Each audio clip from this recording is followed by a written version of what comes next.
Welcome to Banyen Books, Branches of Wisdom, celebrating the joy of bright ideas and heartful lifelong learning.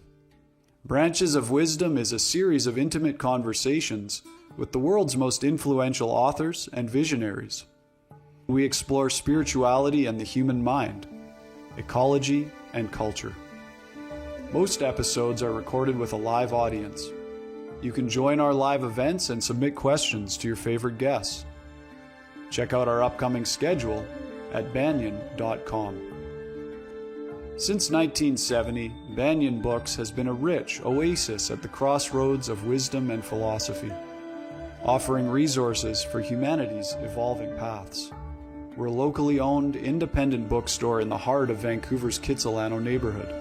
Visit us in person or shop online at banyen.com.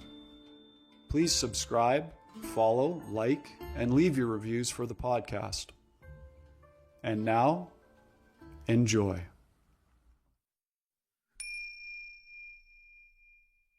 Hello, everybody. Welcome to Branches of Wisdom, the Banyen Books podcast. I'm your host, Ross McKeechie, and I'm really excited that we're joined today by Gabor Maté.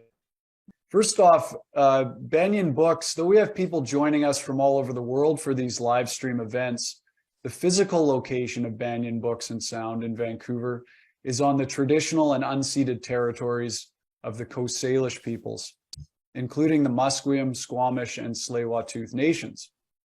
Okay, so our guest today, really excited. He needs no introduction, but we're going to give one anyway.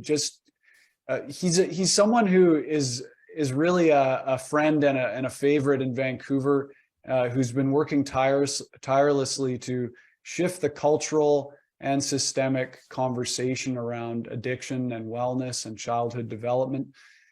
He's a renowned speaker and best-selling author of 5 books, published in over 30 languages. After 20 years of family practice and palliative care experience, Dr. Maté worked for over a decade in Vancouver's downtown east side with patients challenged by drug addiction and mental illness. His book on addiction received the Hubert Evans Prize for Literary Nonfiction. For his groundbreaking medical work and writing, he has been awarded the Order of Canada and the Civic Merit Award from his hometown here in Vancouver, BC. Gabor is also co-developer of a therapeutic approach called compassionate inquiry, which is now studied by hundreds of therapists, physicians, counselors, and others internationally. His books include In the Realm of Hungry Ghosts, When the Body Says No, Scattered Minds, and with Dr. Gordon Neufeld, Hold On to Your Kids. Today, Dr. Gabor Maté is with Banyen Books for this special conversation and audience Q&A about his newest book, which has been an instant New York Times bestseller. It's titled The Myth of Normal, Trauma, Illness, and Healing in a Toxic Culture, and a fantastic book that distills Dr. Maté's insights and experience, along with a huge amount of research from all the years of work that he's been doing. If you'd like to learn more about today's honored guest, you can visit his website, which is drgabormaté.com. Everyone, please join me in a warm welcome for Dr. Gabor Maté. Thank you so much for being here. Thank you, Ross. Nice to be here with you. And behind me is a bookshelf that you can barely see behind the curtain. Virtually every book there is from Banyen Books, so you guys owe me a lot. I can say the same for my bookshelf, actually. Yeah. I bet, yeah. Now, one of the first things, I mean, this book is epic in its scope. One of the first things I wanted to address with you is something you repeat in the book, the fact that we are what you call biopsychosocial beings. Yeah. Can you explain what you mean by that term? Sure. It simply means that you can't separate human beings' biology from their psychology, and because it's all one unit, the mind and body are all one unit, scientifically speaking, intuitively speaking, and scientifically speaking. And if our psychology and physiology are inseparable, then so are social relationships, because our psychology is formed by our social relationships, meaning by our interactions with our caregivers, with the society they live in, with the culture, with our communities. So literally speaking, scientifically speaking, when we look at a person's health or illness, we're looking at the outcomes not just of pathologies in isolated organs in an individual body, but we're looking at the impact of emotional factors as they are determined by a person's social, emotional relationships with the world around them. So literally, we're biopsychosocial creatures. You can't separate the one from the other. And if you look at that's modern science is not even in doubt about that. What's astonishing is how physicians are not taught in that particular way, even though the science is not even vaguely controversial. What's interesting is that traditional wisdom, say the medicine wheel of North American indigenous people, they talk about the four quadrants: the psychological, the social, the intellectual, and the spiritual. So that this unity of all the facets of human beings has both been recognized by traditional wisdom and by modern science. I'm wondering another key understanding to open up this conversation for us is understanding what trauma really is. And you define there's big T and little t trauma. So can you illuminate those two issues? Sure.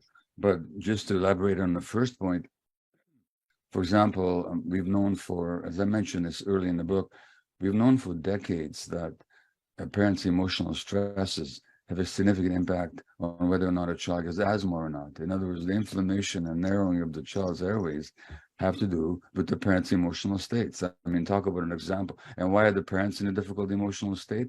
If you look at certain areas of the world where parents are under more stress because of social economic factors, their kids are more likely to have asthma. So biopsychosocial. Now, how trauma comes in is that trauma is simply one of those events or set of events or circumstances that shapes the psychology and the physiology of human beings.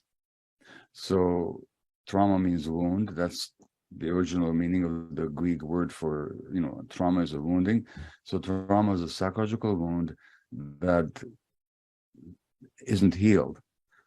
So trauma isn't just a wound. It's a wound that hasn't healed. And if it hasn't healed, it's going to fester. It's going to have an impact on the rest of your life, as long as you don't heal it, as long as it's not healed. So trauma is a psychological wound. Trauma is not the event that happens to you. Trauma is what happens inside you as a result of what happens to you. So if I'm hit on the head, that's not the trauma. That's the traumatic event. The trauma is the concussion I get. So that's this distinction. But that's a good thing, because let's say you or I were traumatized in childhood. If the trauma was what happened to us, there's nothing we can do about it. It happened. But if the trauma is the wound that we sustained, that wound can be healed any time, at any age in life. So trauma is the wound that we sustained. It shows up in how we feel about ourselves, whether or not we actually connected to ourselves. Trauma usually means a disconnection from ourselves. Trauma can shape the way we view the world. If a child is hurt by the authority figures in their lives, they might be very distrustful of caregivers throughout their lives and authority figures. Their worldview is shaped by their early experiences. Trauma has a difficulty trusting, or we trust the wrong people. Trauma usually gives us a shame-based view of ourselves, that we're ashamed of ourselves. We can talk about why, but that's one of the major impacts. And as you mentioned, there are two forms of traumatic events. There's the big T traumas, which are the obviously recognizable misfortunes, such as a war, a tsunami, poverty, racism, physical, sexual, emotional abuse, a parent being addicted, a parent being mentally ill, a rancorous divorce, a parent dying, a parent being jailed, violence in the family. These are the big T traumas. These are the events that happen to kids, but they shouldn't have. But then there's a lot of things that can wound kids, not because of what happened to them that shouldn't have, but because of what didn't happen for them that should have. So by small t, I mean the developmental traumas where the parents, doesn't matter how much they love the kids, they weren't able to provide them with the child's needs. Now, I can hurt you in two ways, Ross. I could hurt you by physically wounding you, but I could also hurt you by depriving you of what you need, say food or oxygen. And human beings are born with certain emotional needs. They can be hurt by the bad things happening, but they can also be hurt by the emotional needs not being met. And in this culture, that happens to almost all children, given how this culture has completely become denatured, and we're so far away from providing children with their emotional needs that a lot of children are wounded without the parents even knowing about it. In the book, you talk about Gordon Neufeld's, and I know you and he worked on that book together, the 4 irreducible needs that children have. Can you expand a little bit on those for understanding? Sure, and this is where the wounding comes in. So you might say that any organism has certain expectations as they're born into the world. Or more accurately, they don't have an expectation on a conscious level. They are an expectation. So, for example, our lungs don't expect oxygen. They're an expectation for oxygen. Our lungs evolved in an oxygen-filled environment. If there wasn't oxygen in the Earth's atmosphere, we wouldn't have lungs. So lungs are an expectation for oxygen. Now, the whole organism, a seed that drops into the ground, an acorn that drops from an oak tree, is an expectation for sunlight, for nutrition, for minerals, for irrigation. It's an expectation for it. When those needs are met, it'll develop properly. A human being is an expectation, not just for physical nourishing and shelter, that too, but also for certain emotional needs being met. Now, the 4 irreducible needs of children, as defined by my good friend and colleague Gordon, are: number 1, a safe attachment relationship where the child is held, nurtured, and where the child feels that they belong and they're accepted and wanted. That's an essential need of a human child for healthy development. The second need is for what Gordon calls rest. That means that inside that attachment relationship, the child shouldn't have to work to make their relationship work. She shouldn't have to be compliant, good, smart, pretty, obedient, anything. The child shouldn't have to meet the needs of the parents. For example, in a lot of families, to give you one specific instance, if there's alcoholism in the family, one of the other children usually end up taking on a caregiving role to lessen the stresses of the parents, and these kids usually become codependents later on, where the needs of the others take precedence over their own needs. Well, that's where a child has to work to make their relationship work. So that's the second need, is rest. The third need is, this is essential, and it's often denied in our society. The third need is the child needs to have the opportunity to experience and express all their emotions, whether the parents like it or not. So emotions include, our emotional systems include anger, grief, fear, love, joy, curiosity, and so on. And a child should be able to experience all of them. And in our society, parents are often culturally told to accept some of the child's feelings, but not others. So kids are told when they have sad feelings to suck it up and to get over it. When they're angry, they're told to sit by themselves, until they come back to normal. I'm quoting here a very famous psychologist who gives that advice. It's toxic advice, but a lot of people are given that. When the child has a need for connection. And when the connection is not available, like if they're lying all alone in bed at night and there's nobody there, they're going to panic. That's an emotion that we share with other animals. Now, when they panic, they cry. They should immediately be picked up. A lot of parents are told not to pick up the crying child.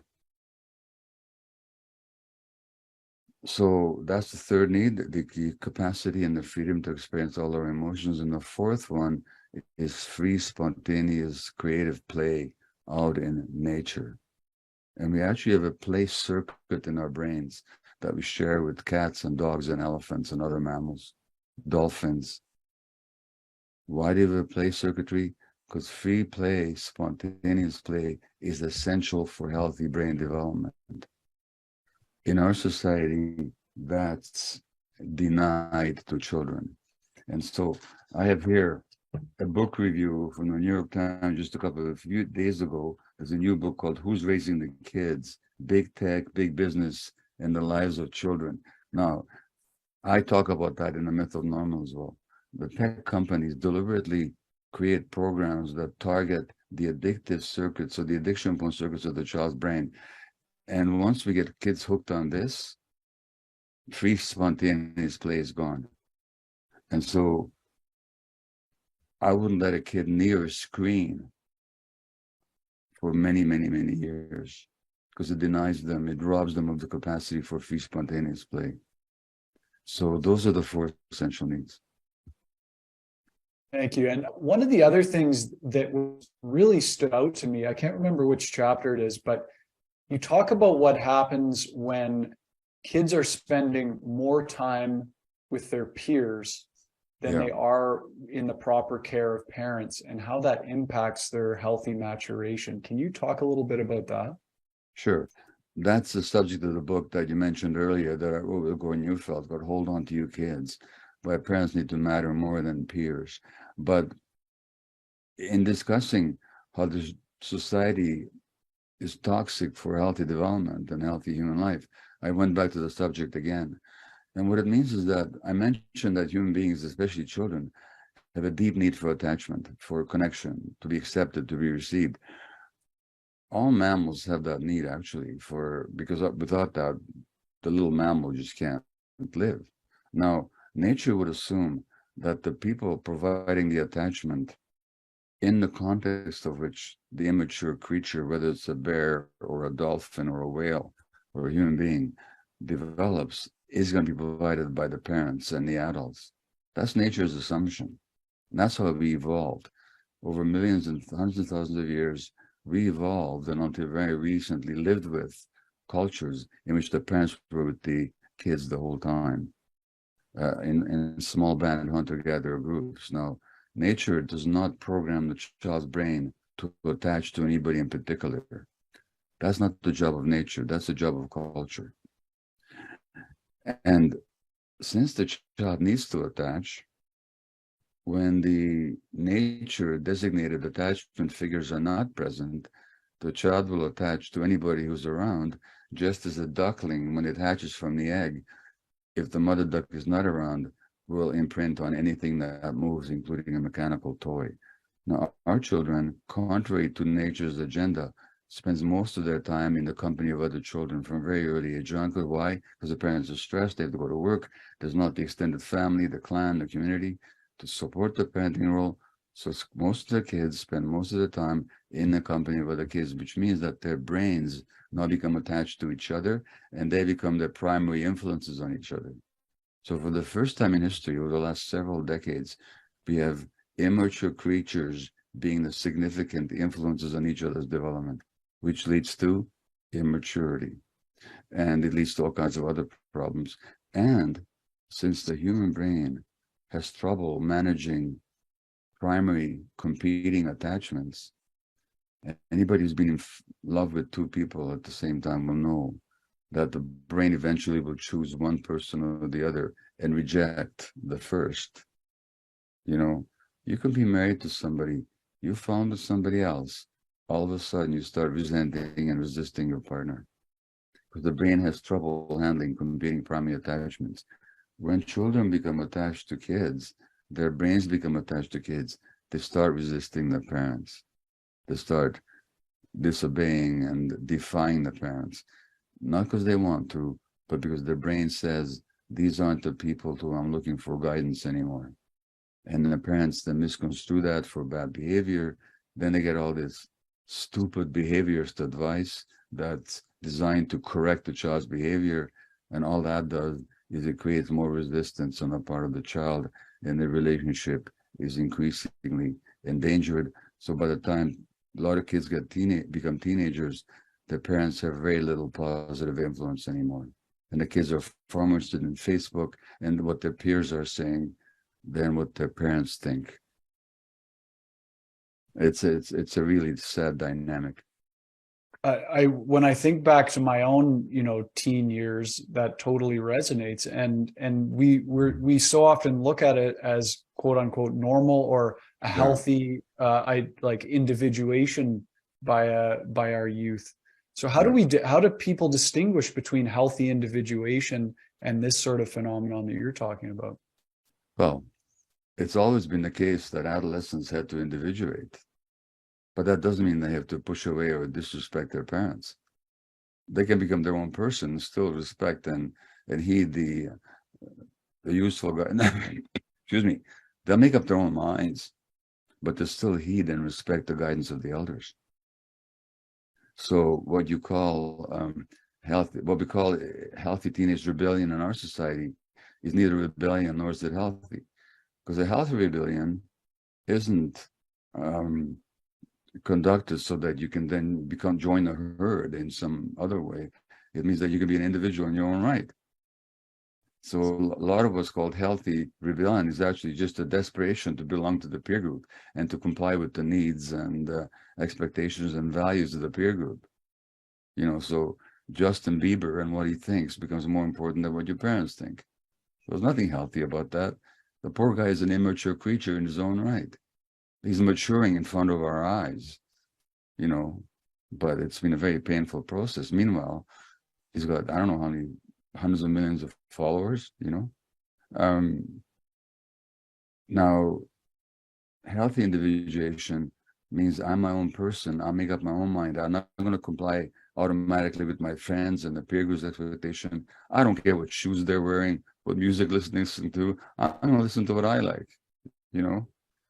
So this healthy teenage rebellion is neither healthy nor is it rebellion. It's just it's a herd mentality. And where it looks like rebellion, it's because all of a sudden the kids are resisting their parents. But they're not resisting it to become individuated. They're resisting the parents to belong to the peer group. And you see the effects of it in the bullying and all the stuff that happens online. Yeah. I have one more follow-up question before we get to one or two audience questions. Just looking, you talk about the environment impacting families, parents, and their kids.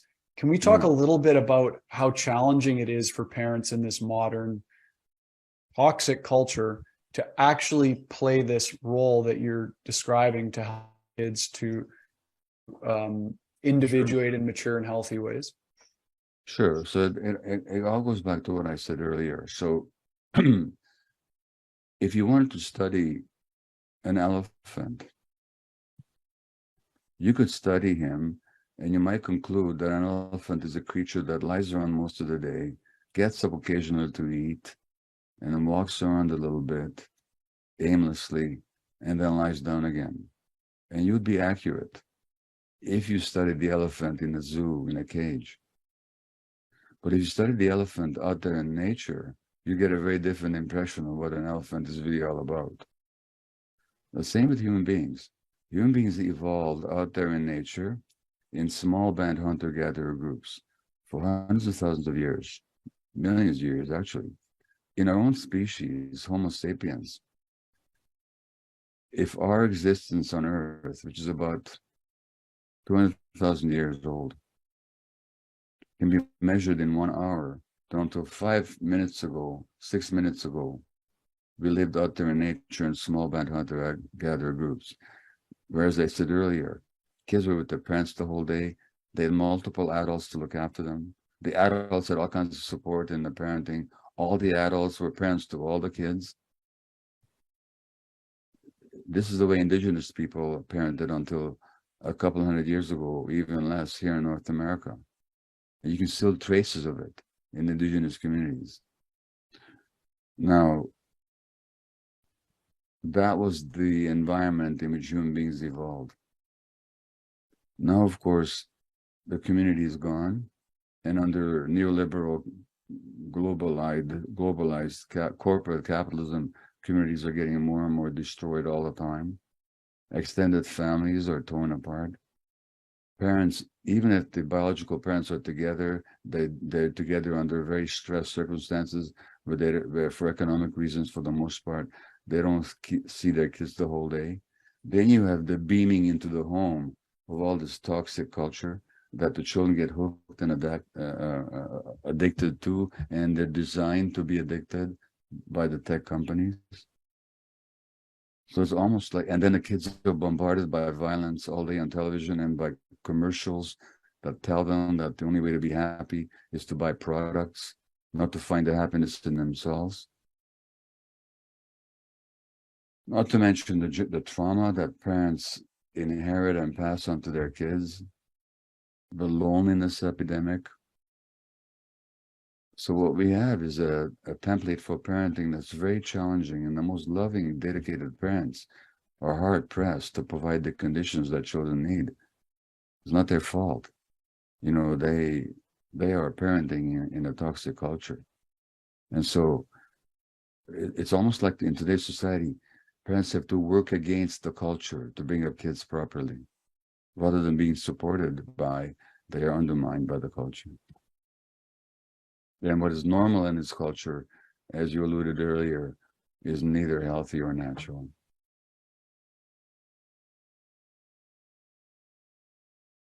There's a question here from Anastasia, and I think this is one that will resonate for a lot of people, and it's about ADHD. So Anastasia says, for those of us who have high functioning ADHD, from dissociation as a child to self-protect from trauma, beyond self-awareness of behavior, how can one reduce or heal the incidence of these dissociative or multitasking episodes? Sure.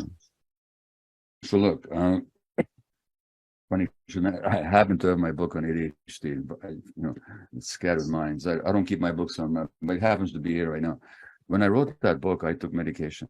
I took stimulant medication to get me focused and calm down. When I wrote The Myth of Normal, I first, can I write this book without medication? Maybe I need the help.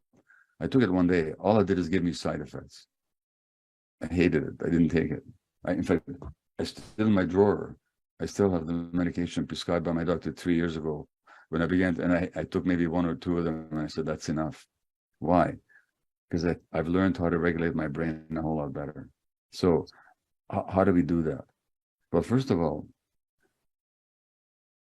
the brain is a social organ. It's a psychosocial organ. A physiological organ. It interacts with the environment. So I say to people, what are the stresses? The more stressed you are, the more your brain will want to tune out. So what is stressing you in life? How do you relate to your work? How do you relate to your personal life? What stresses exist in your existence that you could do something about? Not just to alleviate them, but to cut them out. For example, if you're workaholic, like I have a tendency to be, I guarantee it. If you follow the workaholism, you're going to be stressed, and you'll be disassociating more in your personal life. So you have to create this balance. Number one. Number two, a lot of people with ADHD, because it arises from childhood distress, are carrying all kinds of emotional patterns, such as shame and so on, that they need to get therapy for. They need to work out. Now, that's the second point. The third point is, how well are you taking care of your body? Are you exercising? Are you eating okay? Do you have habits that interfere with your healthy physiology? Do you drink? Do you tend to do other substances? You know, in a more than occasionally recreational fashion. Do you have any kind of practice that might help still your brain? Now, people with ADHD have a heck of a time meditating. I've often said that I have a profound relationship with medication. I think about it every day. Meditation, because I can sit there reciting a mantra and my mind will be somewhere else for 20 minutes. But nevertheless, I do find when I meditate even a little bit or do my yoga, my mind is more regulated. What are your relationships like? You got to work on your relationship, because relationships, if you are in one, are a major source of stress for people.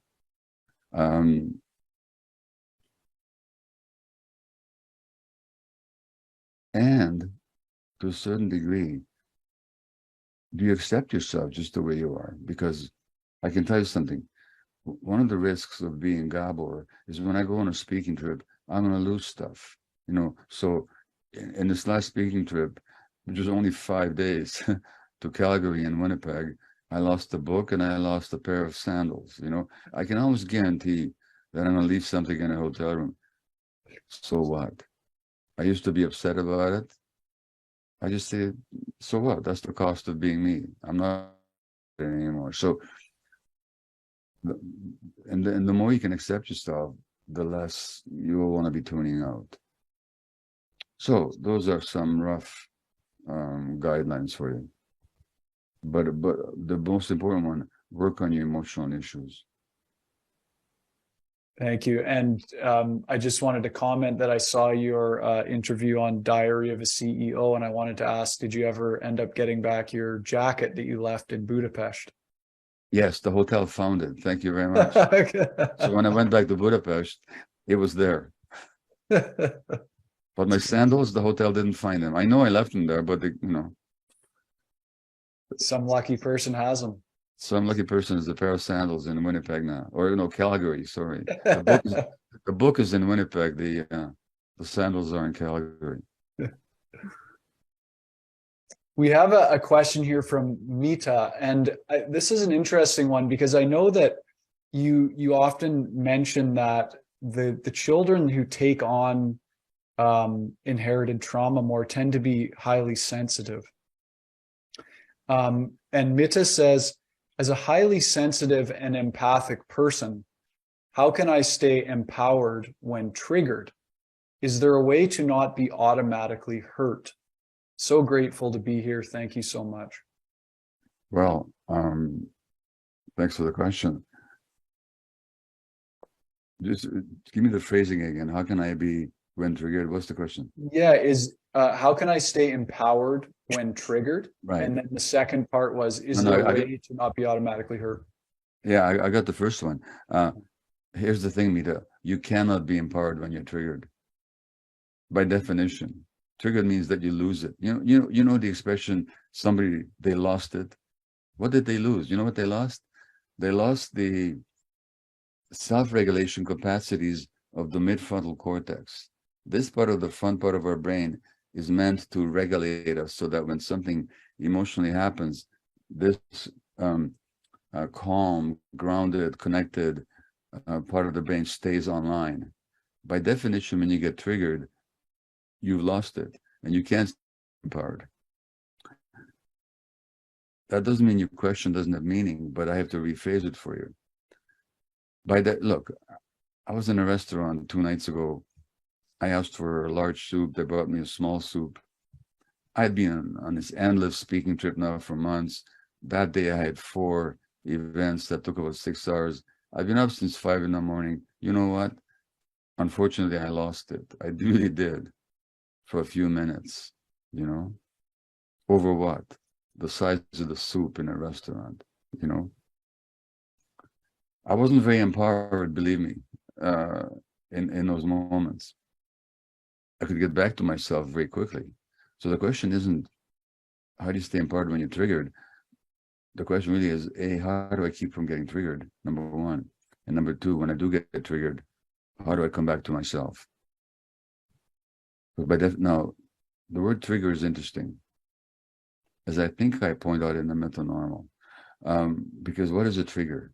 A trigger is a very small part of the mechanism. The only reason the trigger works is because there's a ammunition there and a huge weapon and an explosive charge. So I can get focused on the trigger. You shouldn't have triggered me. The waiter, the server shouldn't have brought me a small soup. They should have brought me a big soup, Then I wouldn't have been triggered.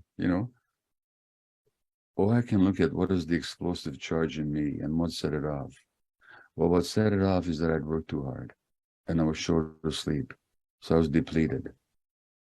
So first of all, the better you take care of yourself, the less likely you're to be triggered.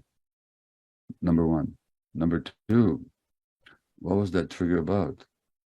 My needs not being met or me being frustrated. Well, that's a very old song in my particular songbook, And when that happens, I really need to go back and consciously say, well, what was I upset about? Oh, because somebody didn't recognize my needs. Well, how old is that story? And to really think about it, so when you get triggered, first of all, forgive yourself. You didn't do it deliberately. It's a part of your mind that automatically took over. The part of your mind that's charged and programmed with an old story of pain that goes way back. It's got nothing to do with the present moment. I should have simply, had I not lost it, the midfrontal cortex, I would just ask for another bowl of soup. That's all, no big deal. So when you get triggered, sit down afterwards and say, what were my emotions? Hurt and anger. What was I upset about? They didn't respect me. No, that's your story. They just forgot to bring you a large bowl of soup. What you're really upset about is you had some pain around your childhood needs not being respected and met. Well, the more you realize that, the less likely you are to be triggered the next time. So every time you're upset, do this little exercise of what was that really all about and what old stuff was being triggered. The more you do that, the less likely you're going to be triggered. And when you do lose it, rather than being, clean it up, apologize, do what you need to do, but don't attack yourself, don't judge yourself, be curious. This is what I call compassionate curiosity or compassionate inquiry. Ask yourself, what actually happened here? Okay? Thank you. Now, there's so many great questions coming in here, so I just want to thank everybody for being so engaged. There's an interesting one here from Naomi, who's obviously read the book. Naomi says, Me Oak's story in chapter 5 really resonated with me. Yes. My ulcerative colitis is in remission for over 17 years after leaving an abusive relationship. I was really hopeful that in chapter 13, she was able to get healing from your retreats. I am seeking the therapy now that after getting some help from a psychiatrist for unresolved trauma. Finding the affordable modality has been very difficult and health insurance has not covered my EMDR. It seems healing from trauma is for the privileged few. What is your suggestion in the journey of healing? Yeah, well, unfortunately, what's being said here, is it Naomi you said? What was the person's name? Yes, Naomi, yeah. Yeah, unfortunately, what Naomi is saying here is absolutely true.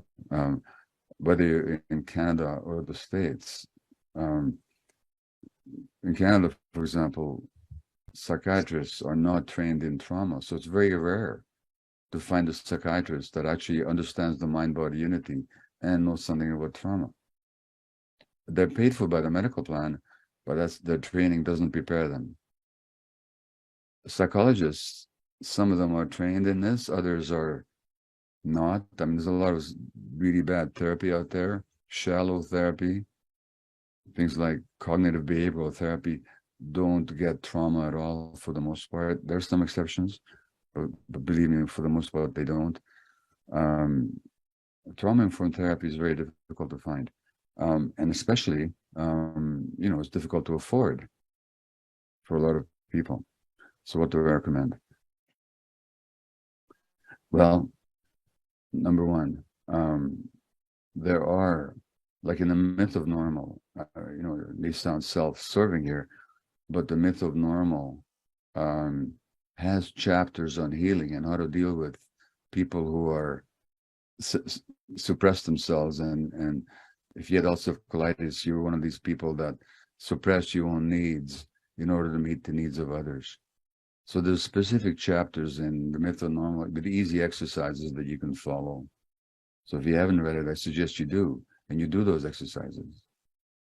My book, When the Body Says No, was all about, how when we suppress ourselves in order to be acceptable to our parents, then we keep suppressing ourselves in other relationships later on, and that makes us sick physically, as you found out. So there's books out there, mine and other people's. You could practice breathing, for example. Breathing is great. There's all kinds of breathing teaching on the internet that's very good. Banyen has also books on breath practices, or wherever you are, you can get books on breath practices. They're not expensive, and the breath practices, you can do them. And there's some great live teaching, or recorded teaching online on breath practices. You could look for other people online to speak with, start a chat group, a conversation around your issues to support each other.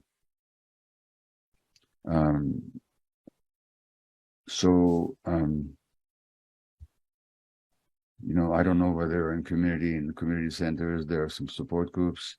I'm not giving a satisfactory answer, because the good therapy is not easy to afford for a lot of people. On the other hand, I can tell you something. There's a program I developed called Compassion Inquiry that Ross mentioned in his introduction. We've had about 3,000 therapists, doctors, others studying it in 80 countries now over the last 3 years. But there's also a lay version of it called Compassion Inquiry Short Course. Now that costs about $300 Canadian. And it's about 40 hours long. It's like self-therapy. If you do that program, it could really help you. If you can't afford it, be in touch with us. We can offer you a scholarship. So there's stuff out there. If you really look, you'll find stuff. Gabor, if someone wanted to find that, would they go to your website? They can Google Compassion Inquiry Short Course, and there's a website. Okay, great. I wanted to chime in with a question. What you were saying there cued me on something I wanted to ask you about from the book. On page 101 and 102, you give a list of personality traits that you and many others have found to be most often present in people with chronic illness. Yeah. And these have become almost like celebrated qualities and normalized in this culture. Can we talk a little bit about that? Sure. This is when I was in family practice and also in palliative care, looking after dying people. I found that who was sick or who got sick and who didn't wasn't accidental. They had certain personality traits that were not their fault, number one. They weren't even aware of it. Number two, they weren't born with them. They were adaptations to fit into their families of origin and into the culture. And as you say, these traits are celebrated in our society as positive qualities. So you've heard the expression, the good die young. They often do. And everybody goes to their funeral and talk about what wonderful people they were, not realizing that the wonderfulness that they're celebrating contributed to what killed them. So what are these traits? An automatic concern for the emotional needs of other people while ignoring your own. A compulsive caring for others, ignoring your own needs, number one. Number two, sort of a multitasking identification with duty, role, and responsibility rather than the needs of the self. So it's always about what I have to do out there in the world rather than, what do I need? And who am I really?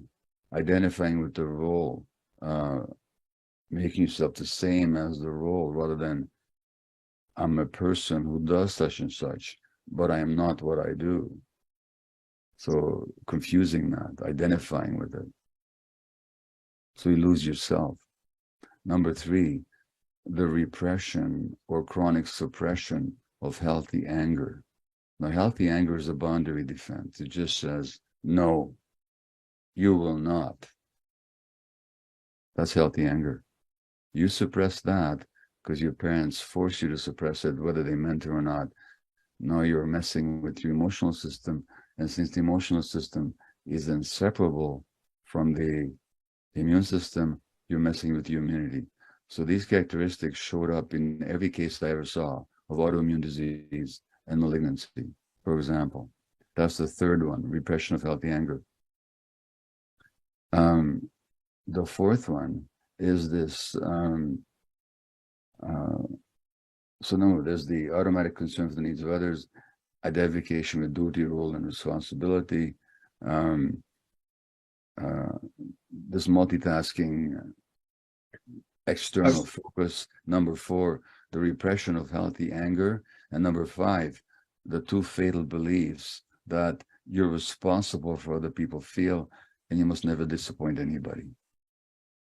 Now, you take any one of these in tandem or in total combination, these are the people that develop autoimmune disease and malignancy. And by the way, when you look at gender issues in our culture, which gender is programmed to repress their healthy anger, to meet the needs of others while ignoring their own, never disappoint anybody, be responsible for what people feel? It's women. And that's why women get 80% of autoimmune disease. Not their fault. It's the cultural programming and the expectations of a patriarchal society. And that's why women get far more autoimmune disease. And the more oppressed you are, the more likely you are to get autoimmune disease. So that Indigenous women in Canada has 6 times the rate of rheumatoid arthritis than that of other people. 6 times. And it's got nothing to do with genetics. It's got to do with the stress that they're under. Wow. Yeah, that's something that you cover in the book, is how gender, race, economic status, sexual orientation, all of these people that are typically oppressed or repressing their natural expression are so much more likely to manifest these illnesses. Yeah, absolutely. And statistically, that's not even in question. And scientifically, physiologically, it's perfectly understandable. If we get the oneness of the mind-body unity, then there's no surprise about it. Then you'd expect that the more stress a group of people is under, the more illness they're going to get. So even under COVID, who was more at risk? People of color, people of lower economic status, and they are also the ones who get more malignancy, more autoimmune disease, and one could go on.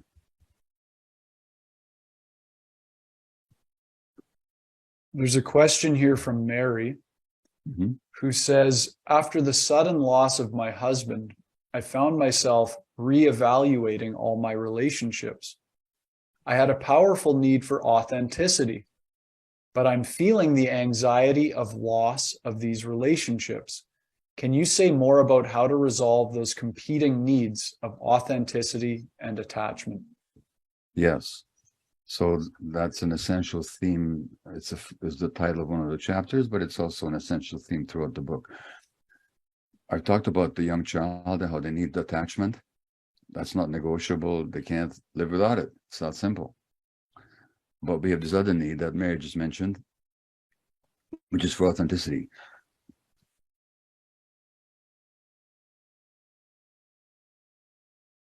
This cough of mine is a legacy of this and this book tour that I've been on. I've just been talking too much. Right, yeah. But I'll continue. Authenticity is not some new age concept. It's our ability to feel our emotions and our gut feelings and to act on them. Now, that's also an essential human need. Why? Because, as I said earlier, we evolved out there in nature. And just how long do you survive in nature if you're not connected to your gut feelings? Not very long. What happens to young children, though, is if their need to experience all their emotions is suppressed by the environment, now they have this unconscious but tragic dilemma. Do I choose to be myself and feel what I feel and act on what I feel? Or do I choose the attachment relationship? So, to give an extreme example, if a child's being abused, their authentic feelings are to run away or to fight back. Can they afford to do that? No, they can't survive with the attachment relationship. They'll suppress their anger in order to belong to the family. That suppression of anger later can cause depression or physical illness, as I've already said. Now, the young child, in other words, has no choice. I mean, when it comes to authenticity versus attachment, automatically attachment is going to win out. And we're going to be even afraid of our authenticity because if we're authentic in the first place, it threatened our survival. It shouldn't have, but it did in today's culture. Now, as adults, we tend to enter into relationships where we are afraid to be ourselves. So this person who asked the question all of a sudden found that somewhere in midlife, she realized her need to be herself. And so authenticity became very important. Was it Mary the name? Did I get it right, or was it somebody else? I've gone away from it now, so I'll have to find it again to tell you. I'm sorry, I just didn't remember. It's okay. Yeah, it is Mary. You're right. Yeah, okay, great. So Mary's got this dilemma now. I still want relationships, but I also am really determined to be authentic. My formative experience was that if I was authentic, I would lose the relationship, and I couldn't afford to do that. So what do I do now? Well, here's the deal, Mary. I got news for you. Really good news. You're no longer that dependent child. You're no longer constrained to make that one-way choice. I have to choose attachment. You don't. It's perfectly true what you fear, that some of your relationships will not tolerate you being authentic because they're based on people's expectations of you.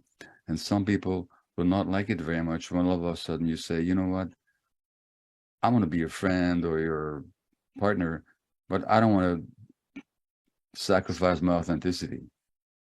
So you're going to have to accept me the way I am. Some people will not, and you will lose some relationships.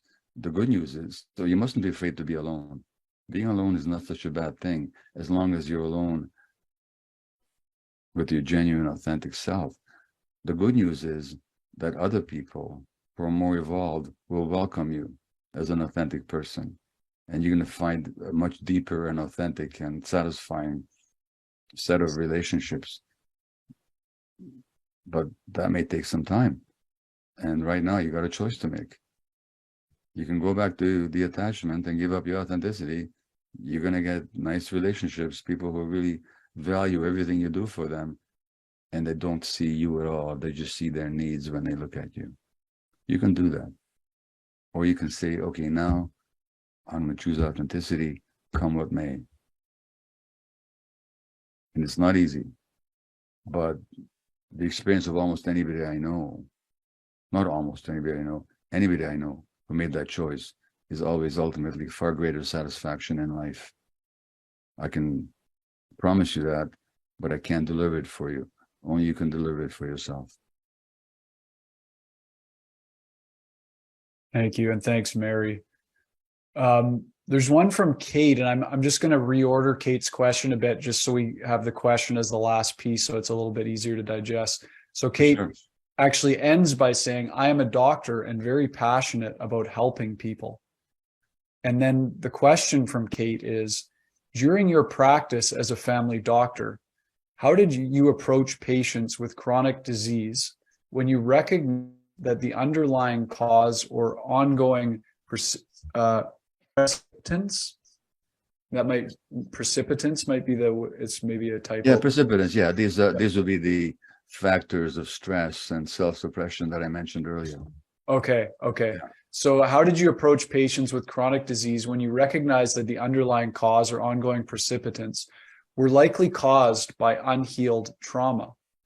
Whilst continuing pharmacological treatments, did you offer anything further for their healing? Well, so of course, you begin with whatever you need to do to mitigate the symptoms and to make that person comfortable. So somebody with rheumatoid arthritis, when they're in severe pain, you don't start talking to them about trauma. You give them something to settle the inflammation, whether that's anti-inflammatories or if necessary steroids, ultimately if necessary immune suppressants, but then when you've stabilized people, I would say to them, now look, are you willing to consider that there's another side to it? Are you willing to consider the science that shows that stress has a lot to do with the onset of your condition, and that the stress is based on early life experiences, which doesn't make it your fault, but if you realize them and deal with them, it might give you a capacity to deal with these patterns. For example, with multiple sclerosis, when you have a flare-up, you could actually look at how did you stress yourself before the onset, or rheumatoid arthritis, the same thing. So are you willing to have that conversation? They could say yes or no. You have to say this very non-judgmentally, without in any way imputing that it's their fault or their blame that they got sick. But you can point out that this disease didn't just come along randomly. It's manifest their lives. It's a process. And if they learn how to approach that process holistically, they'd have a much better chance of not having been on those medications the rest of their lives. And in any case, having a much better life. I found most people very open to that conversation. And then I'd invite them into the office. At the end of the day, let's talk for half an hour. It's not in a 10-minute, 15-minute office visit, but let's make some time. And I did that. And that's actually how I developed my compassionate inquiry method, because it's just something that evolved out of my. So let your patients instruct you that way. If you don't have yourself the skills or the confidence to talk to them about trauma, you can still recommend that they read various books on trauma, including my own, especially When the Body Says No or The Myth of Normal. And if they can afford it, or if there's some access, you can say, well, look, I will continue to support your needs from a medical point of view, but how would you feel about talking to somebody about stress and trauma in your life?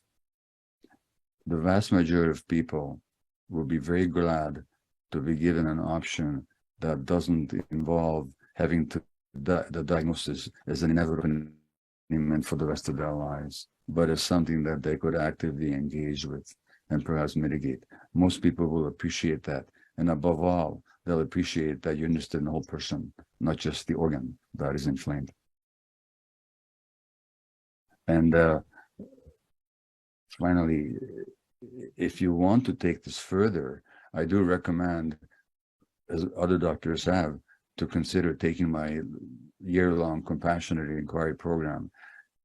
It is time-consuming, it is challenging, it is participatory, but it's going to change your practice, I promise you. Can you tell us a little bit about, you talk about the need for compassionate inquiry in the book a lot as one of the keys, whether it's through your program or other modes. Can you tell us why compassionate inquiry is so important? Give us a bit of an understanding of what it involves. Yeah. So compassion, one quick sec, I'm going to grab a copy of my book. There's a page on it. Is that okay? I'll just be Sounds good. Yeah. So here I am. There's just a quote I want to find because it's by a doctor, and it's about compassion. So I don't want to misquote him. So here it is. This is Anton Chekhov, who was the great Russian short story writer and playwright and Chekhov's, but he was trained as a physician first, and he said it is compassion that moves us beyond numbness towards healing. So inquiry just means the curiosity. So when you do something or when you notice a habitual pattern, rather than judging yourself, like even something like, suppressing your anger or automatically trying to please other people, or say self-cutting, whatever it happens to, or an addiction, or whatever it happens to be, an inquiry means that you're curious. You're not judgmental. You're curious. You don't say to yourself, why did I do this? You say, why did I do this? And it's a totally different, you create a totally different atmosphere. So the reason the inquiry is in there, because I believe, and I've seen that the truth and the healing capacity is inside everyone. The truth is inside everybody. It may be suppressed and hidden. It's there. Ask the right questions, the truth will emerge. I don't have to tell anybody the truth about themselves. One of the most satisfying, gratifying responses I get to my books is people say, I got it. That's exactly how you just put into words, but some knowledge inside myself, so that the truth is inside everybody. Now, compassion, however, is necessary because, as Chekhov says, it's the healing agent. But as another one of my teachers, Almas, whose books I bought at Banyen, of course, he says, only when compassion is present will people allow themselves to face the truth. Because when you approach yourself, for example, if I said to Ross right now, why did you do this? What would you feel, Ross? What would you feel? Yeah, I'd feel intimidated, maybe overwhelmed. I'd shut down. Yeah, you shut down. You'd be in defensive mode and you'd shut down. But if I said to you, hey, Ross, I'm curious, why do you think you did that? Right. Then So I'd feel safe to open up. yeah, so you have to, so compassion provides that safety in which the truth can emerge. And when people are in defensive mode, not much truth will emerge. So that's why compassionate inquiry. Inquire because I think the truth is inside all of us, and compassionate because it's the compassion that allows the truth to emerge and people to really look at the truth of their lives, sometimes the painful truth. So that's why compassionate inquiry. Thank you. We've got about 10 minutes left, so we'll get to one or two more questions before we close. This is a really interesting one from Sandra. Sandra says, what do you have to say about the child left alone in the snow, neglected, who learns to turn to their higher power for an enduring attachment or bond? There are cases of that I've met. I don't recommend it. I don't recommend leaving small kids out in the snow in the hope that they'll connect to their higher power. But I've known people to whom it happened. And that connection to the higher power, it sounds kind of airy-fairy, but it isn't.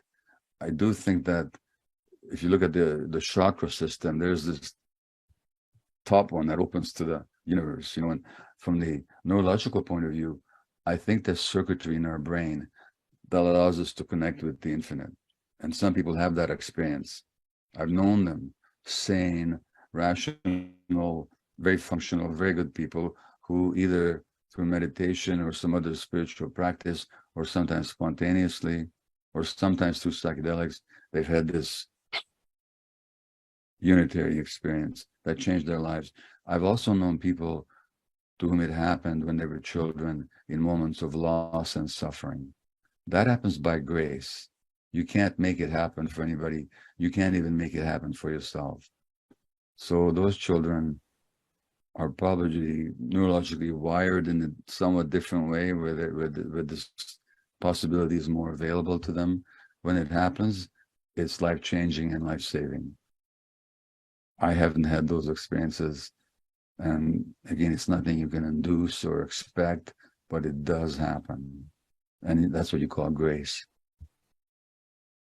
Something like grace, so much of what our society values is measurable, observable.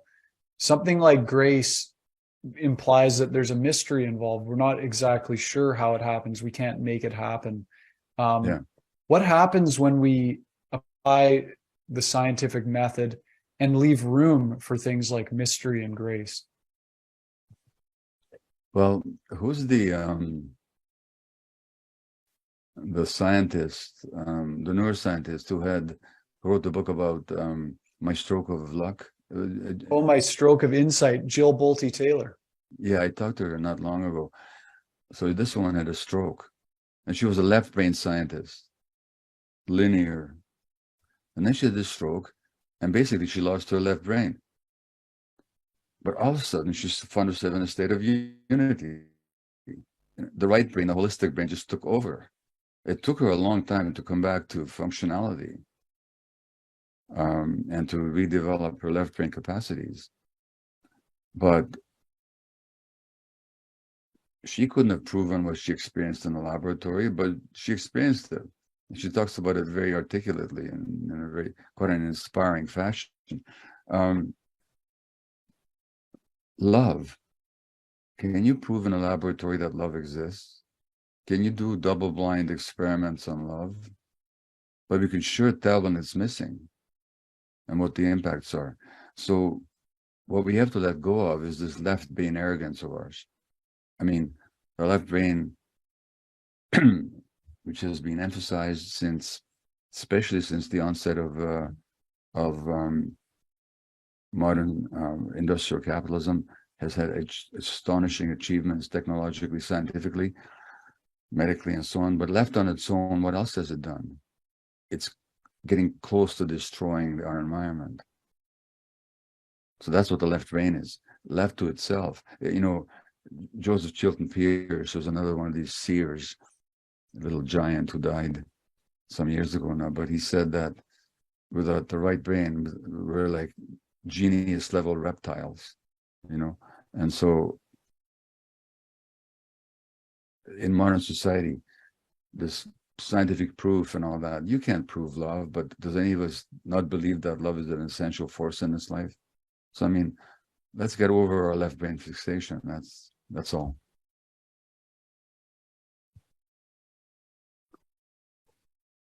One more question from our wonderful audience before we come to our closing thoughts. This is from Monique. Yes. How does a person who chose attachment for survival learn to listen to their gut feeling? Well, those gut feelings are there if you pay attention to them. So again, in the myth of normal, there's exercises. Like once a day, spend 5 minutes and say, what is my body saying to me? Where do I feel fatigue or heartache or heartburn or back spasms or dry mouth? Or, start paying attention to your body. Also start noticing when you have trouble saying no. There's the whole chapter on learning how to say no and why you don't. You can train yourself, because the good news is your gut feelings never left you. You just forgot to pay attention to them. Not your fault. That's how you survived, but they're still there. So it's not as difficult as you might think, but you have to work at it. It's practice. And in the book, there are practices just for that. There's other therapies and so on. But once you set that as a goal, you can achieve it. And it's, I don't say it's simple, but it's also not as daunting and impossible as you might imagine. And the very fact that you're asking the question already means that you're part of the way there. Otherwise, you wouldn't even ask the question. And so you ask yourself, what in you even wants to know? Well, guess what? That's your authentic part that wants to know. If it wasn't there, you wouldn't have asked the question. Thank you. In the closing chapter of the book, regarding the pretty staggering question of what an alternative vision to our current world might look like. You write the following: what I can say with confidence as a physician and healer is that for our society to right itself and chart a course toward maximum health, certain conditions will have to be met, and it will take some key changes or shifts to create those conditions. They all derive from the core principles of this book: biopsychosocial medicine, disease as teacher, the primacy of both attachment and authenticity, and above all, fearless self-inquiry here on a social scale. And then you go on to speak about the need for intellectual pessimism and quote unquote optimism of heart and soul, which are the birthplace of will. And you talk about the idea we must be willing or even hungry to shed our illusions. We have to welcome being disillusioned. You've experienced this a lot in your life. Can you speak to this point? Yeah. So sometime early in the Obama presidency, maybe the second year into it, I was speaking at a church in Berkeley, to a lot of people, multi-racial audience, and I asked, well, how many of you have been disillusioned by the Obama presidency? And this is a progressive crowd, so about 70% of them put their hands up. And I said, well, great. Would you rather be illusioned or disillusioned? So when people say to me, I'm disillusioned, I say, congratulations. Because people often think of disillusionment as kind of discouragement. No, disillusionment means that you lost your illusions. Would you rather have illusions and see the world as a fairy tale? Or would you rather know reality so that you can actually deal with reality the way it shows up, not the way you wish it would show up, but the way it actually is? So disillusionment, people, is a good thing. It might be disappointing sometimes, but again, it's going to give you more clarity of vision. So there's a lot of illusions about our society that people carry, about the nature of the culture, about the way it needs to be. Let's get disillusioned. Let's actually look at what's going on, what the impacts are of the way things are. And only by willing to have the courage to face our internal dysfunctions, and on the social level, our social dysfunctions, are we going to get anywhere. I quote the great American black writer James Baldwin in that same chapter, where he said that in our country, and this is true for all countries, by the way, words are used more to put the sleeper, to cover the sleeper, than to wake him up. So much of the culture is designed to put us to sleep. Now, let me give you a small example, the current one. It's the World Football Championship right now, in Qatar, in the Middle East right now. And the TV is full of the news of which team defeated which team, the stories of individual players. All that's very entertaining. But it was revealed that in this massive crush to build these superdomes and hotels and facilities, 400 to 500 workers died. How many? 400 to 500. Whoa. And how much attention did that receive from the world? Why wasn't that front page headline in all the newspapers? And it's going to be a small footnote. Now, what are our values? What is actually more important? The fact that football teams get to compete on this world stage, or the fact that several hundred poorly paid immigrant workers lost their lives. Are we willing to be disillusioned? Are we willing to look at what actually matters in this life?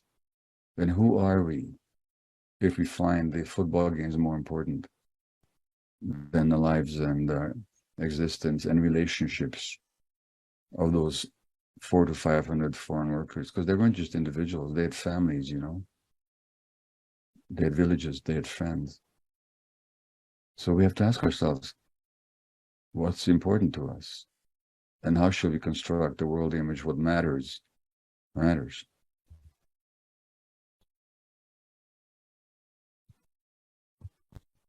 Gabor, thank you so much for all of your tireless work and for taking the time to share your insight and wisdom with us today.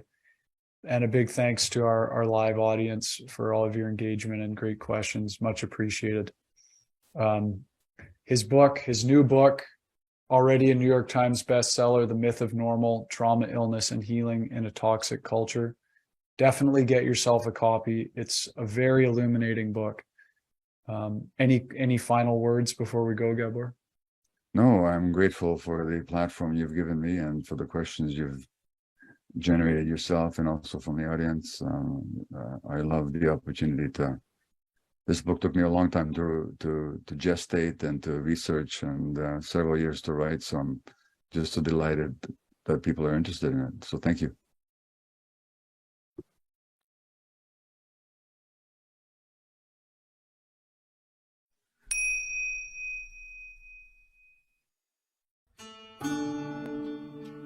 Thanks for joining us for Branches of Wisdom, a podcast of Banyen Books and Sound, Canada's spiritual and healing resource since 1970.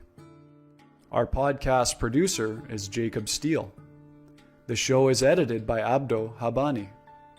And I'm your host, Ross McKeechee. Watch all our conversations on YouTube by searching for Banyen Books, or listen on your favorite podcast platform. Please subscribe, follow, like, and leave your reviews and comments. We love to hear from you. For all our live events, books, and more, visit us at banyen.com.